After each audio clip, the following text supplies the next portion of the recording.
Well, let's talk about this cancer. There's so many cancers, but there's a type of cancer that when it happens to you, it takes all of you, your money, your family, and eventually even your life. Joining me in studio this morning is Peter Osei-Tutu, Vice President, Leukemia Project Foundation. Fifi Sam is an architect, Hematology and Clinical Genetics Center, Bone Marrow Transplant Center. And also Miss Marian Grant. She is a leukemia survivor. And I'm just going to start with Mum. Thank you so much for making time and joining us. Thank you. Now, watching this story this morning, what does it remind you of? In fact, the story is so... It makes me sad. I remember from the first day I was told I have acute leukemia to the end. Very painful situation. I don't wish anybody to go through this process.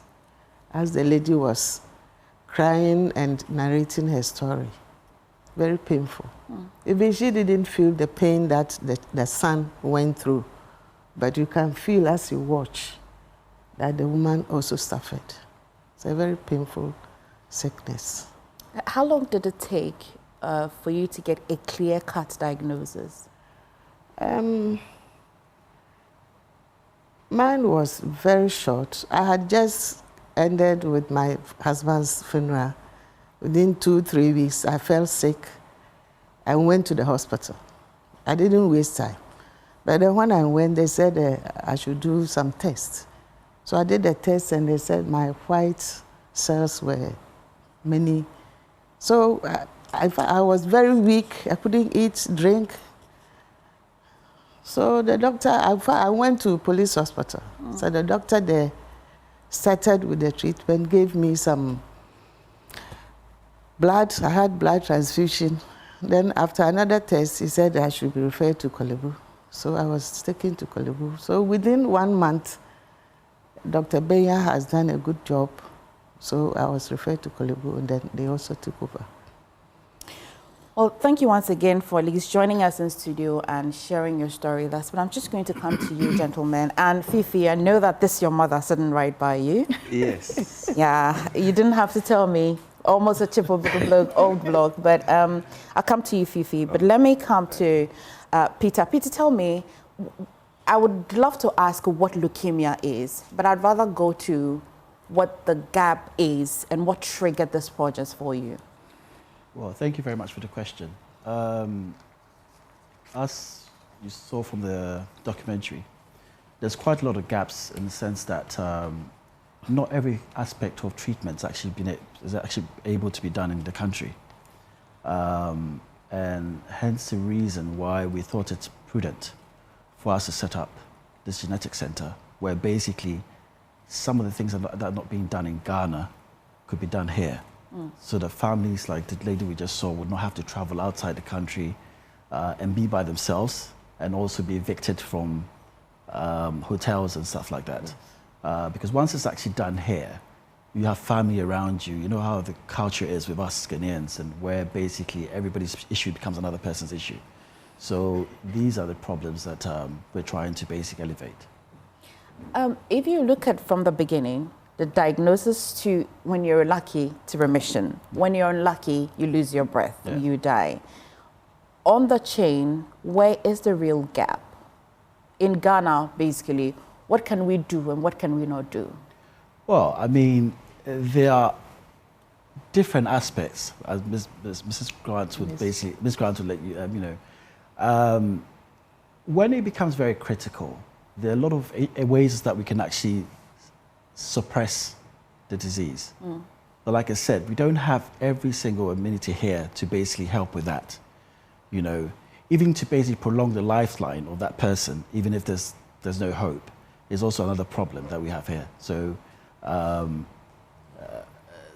marrow transplant, cell transplant, all these things are very important that we're able to do them here in Ghana rather than having families travel outside the country for. So these are the pertinent issues that we're facing, and these are the gaps. These are major gaps. Right. Relying on other aspects of treatment that's not available here. Okay.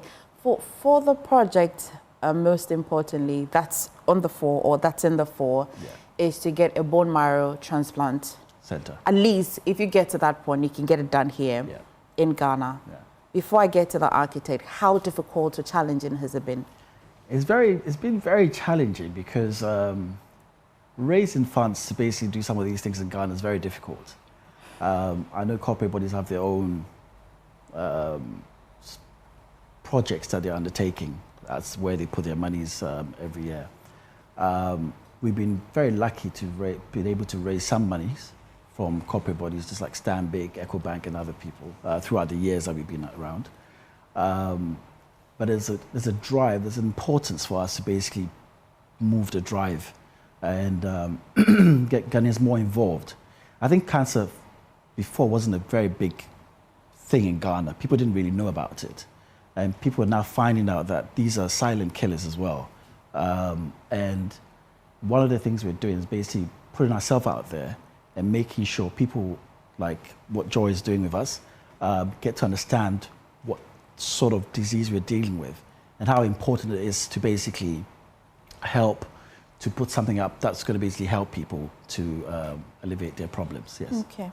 Fifi, you're an architect. I know that you build facilities. I know that most of the projects that you do would drive the economy, no matter the aspects of it. But what triggered you? Why did you want to be the one designing the center? Okay, very nice question. So my company, Virtual Space, we always allocate a quota for socially impactful projects. It's in the light of it that we were with the Infectious Disease Center, and it's in similar light that we came onto this project. Despite the fact that in 2016, it so happens that she's my mom and she's on the project. She found out later that I was the designer for it, just about a week ago. Oh, really? Before she got to know I'm the one designing it. Okay. Because she hasn't even get into my workspace, So despite that, we like to get involved in socially impactful projects.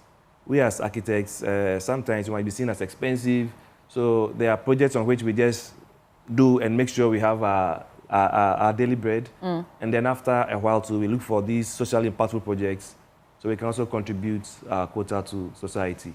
Okay. But we've been involved in a lot of health projects, hospitals and stuff, so this becomes our area of expertise. Okay. So we're happy to... It's good that you're telling me that you've been involved in a lot of health projects, especially building it. But what makes building a bone marrow transplant center different? What makes it different? Okay, so actually, this project goes beyond the bone marrow transplants. That's just like about 1/5 of the project. So I'll take the opportunity to let you know what the real project entails. So basically, we have 5 components. We have created a clinical services that deals with the outpatients, clinics, and then daycare center for those who have to come in every day, the cancer patients. We have the inpatient wards and also the intensive care. So this is just one component. And then we also have the diagnostic labs. And these are for routine and specialist checks, testing. This is also part of the facility. We didn't have this in the country, so then we were sending most of our staff to South Africa to check them, but now we want to have it inside here. And the third thing also is that we have the treatment centers. So that is where we have the bone marrow transplant units and the ICUs. And this is a very hygienic zone. So the architecture within this space is specialized. It's similar to what we did for the laboratories, biosafety level 3 laboratories. Very, very hygiene sensitive. So that makes it very specialized, and you need that special knowledge to get it done. So as part of the treatment centers, we also have a theater for minor surgeries and recovery wards. So all these are spaces that are zoned within the facility. So depending on your case, you know where you'd be taken to. You say minor surgeries. Would it be linked to cancer, or these are any type of linked to cancer? Okay. So the facility is such that it provides an end-to-end service for treatment and management of leukemia. We also have training facilities. That's for medical education. That's somewhere at the top. When the architecture is shown, you'd see it. And also with these research offices. And then one other thing too, we have support infrastructure is a specialized pharmacy. It's also not like the regular pharmacy, also very hygiene sensitive. Because of the bone marrow transplant, you can't afford anything to go wrong. Okay. So the whole facility is very much hygiene centered. Yeah. You have checks and balances almost everywhere. You have to decontaminate yourself before you enter most of these critical spaces. So it makes this building quite special, not like any other medical facility. Okay.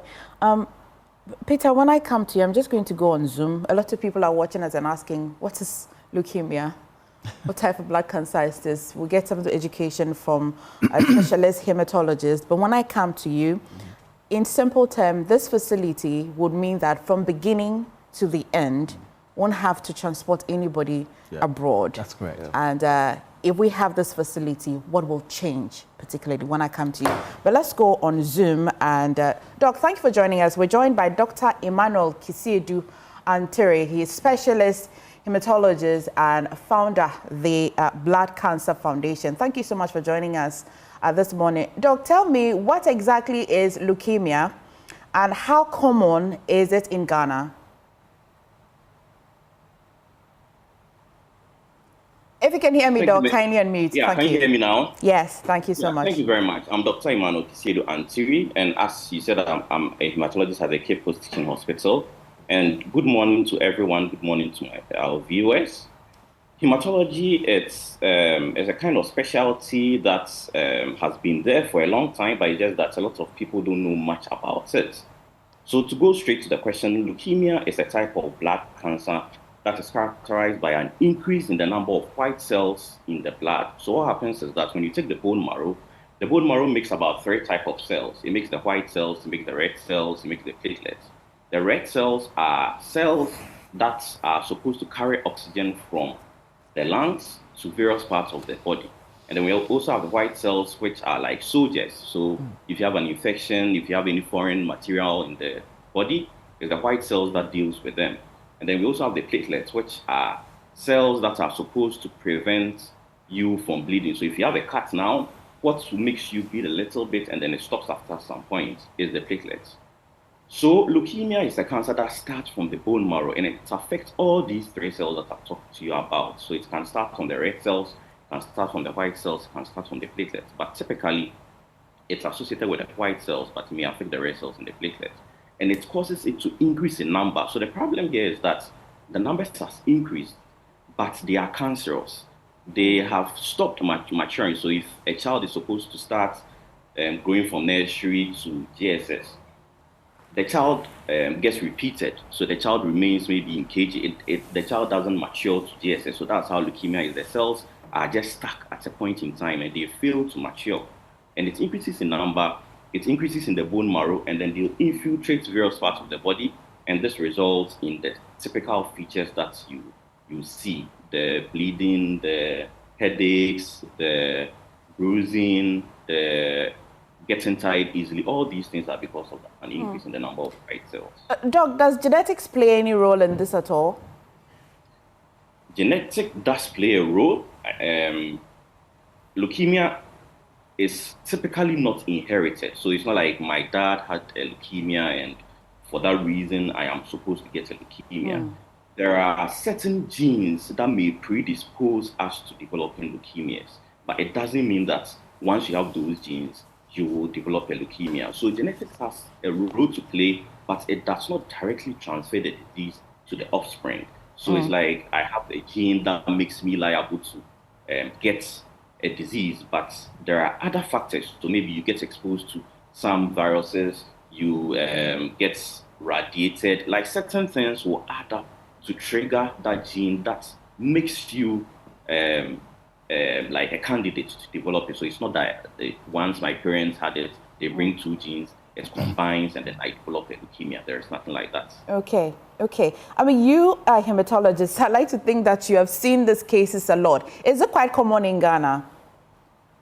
Leukemias are on the rise. So initially, I would say that they've been there. It's just that we haven't been able to make the diagnosis. But over the years, through most of our consultants, Professor Day, Professor Ekem, Professor Layemi, all these people have trained quite a number of new hematologists, okay? And the numbers are increasing. So for these reasons, the hematologists are now able to determine or detect the disease, because it's a disease that it has a presentation. So you may have difficulty breathing, you may have, you may get tired easily, you may be bleeding from certain places, you may be getting recurrent infections.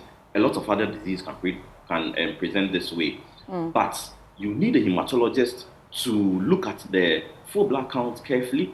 You need additional tests like blood film comments. You need additional things like doing a bone marrow aspirate, which sometimes our patients are unable to afford.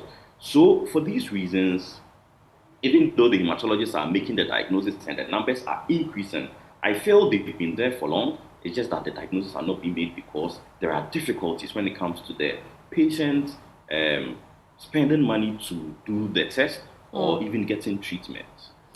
Finally, before I come back to studio, Doc, this center that Peter and the team are leading for us to have as a country, what does it mean to you? What will it do? How will it help? And what's the cost of delay if we do not get the center? Yeah, so I think this project is a very good cause. The project from the Leukemia Project Foundation. I also think that if the project is not done, you know, for leukemias, it's not something that you just take a simple drug and then you just get better.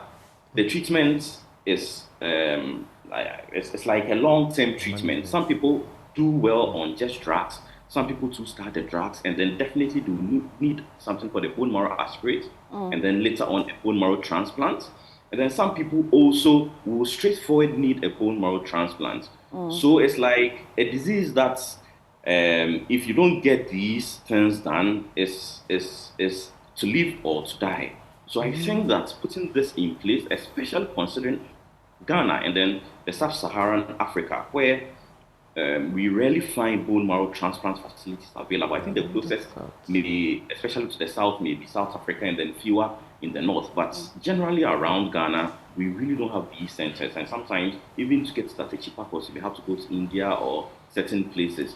So I feel that if this transplant is available and there are government policies that cover the cost of getting prepared, the cost of the treatment, the cost of post-treatment, I feel most of our patients are going to do well, because I can tell you almost more than 50% of our patients, especially for the bad type of leukemias, are dying. It's like once you get diagnosed, we already tell you this is it.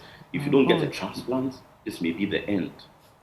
So I think it's important. I mean, based on all that I've said, if we don't get it, it's a live or die. So if you are choosing to die, if you don't get a transplant, it's going to be a big problem for the patients. Doc, thank you. Stay with me back in studio. Peter, the cost of not getting this, I understand it firsthand because my mother passed because of leukemia. So I understand it. What it means when a doctor breaks the news to you to say that you need a bone marrow transplant. So far, where are we with the project? What's the cost looking like?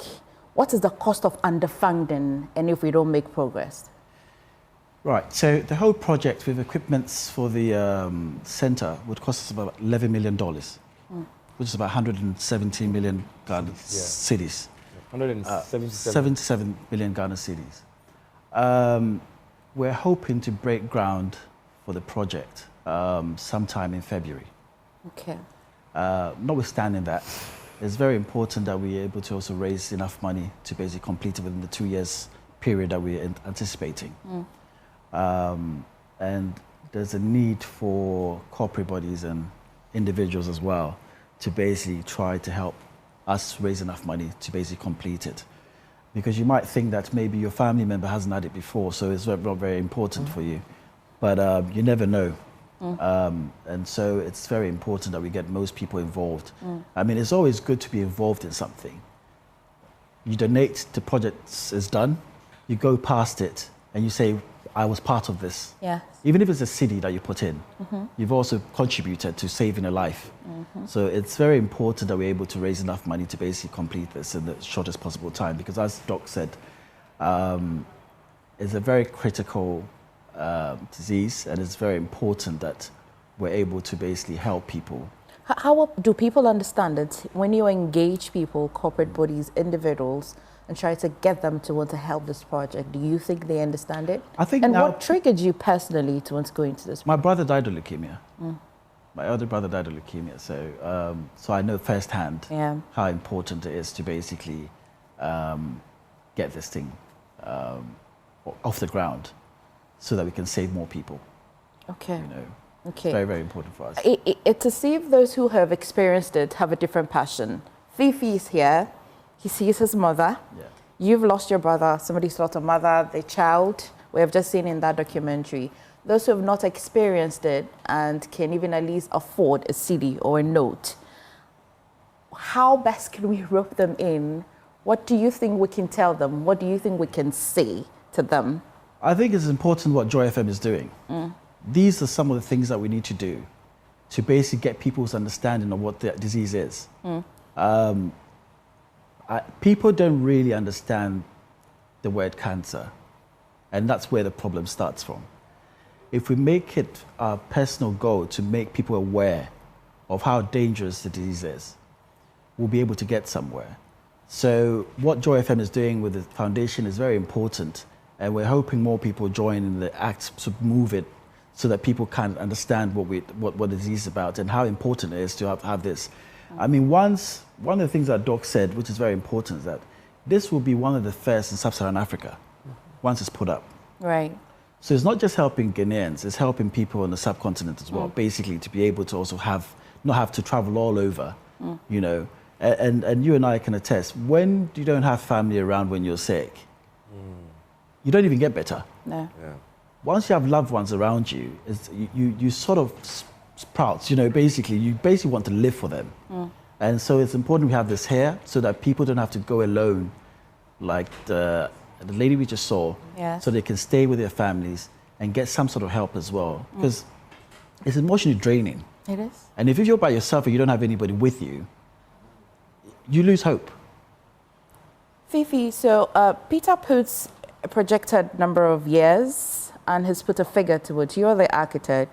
If you don't do this in 2 years, if you don't break grounds in February, would this take your projects back? Will it take the work back? Yes, we would have to break ground in February. You know, for us in the construction sector, prices keep changing. So for now, we have submitted a cost of the project, and it will change with time. So really, we have to break ground around this time. And with the 2-year plan that we have, we've done it before, and we can do it again if we have the funds. We could build it in a shorter time than the 2 years. Okay. So for now, a lot is on the funding. We've been through the whole design life cycle, had an open tender. So we've had contractors come in to bid for it. And we've sent a report to the board of the Leukemia Foundation. They have approved, so we have a contractor selected, but not awarded yet. Okay. So now we are waiting to raise enough funds so that we can actually hit ground. But the timeline he gave is very realistic. Around February 2026. Then we can hopefully have it opened in 2028 February. Okay. That's on normal times. But if we get enough funds, we'll finish before April 2028. We're all on this table hoping that you get enough funds so you open before. But Mummy, we're grateful that you're doing better in your well. But would you say that your journey would have been a lot different if Fifi had finished with this project, if Peter had finished with this project? That is true. If you had this funding, we have this facility in Ghana, I think, that would have been better. Because some of the tests that I did, I was told that they had to go outside to do it. And doing it here would have saved time for proper, quick management. Because leukemia The management isn't easy. Yeah. Going through if you are going through chemo, which I went through 8 rounds, 8 sessions. It wasn't easy.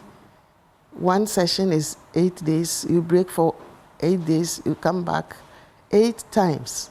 I did a bone marrow test, about 3.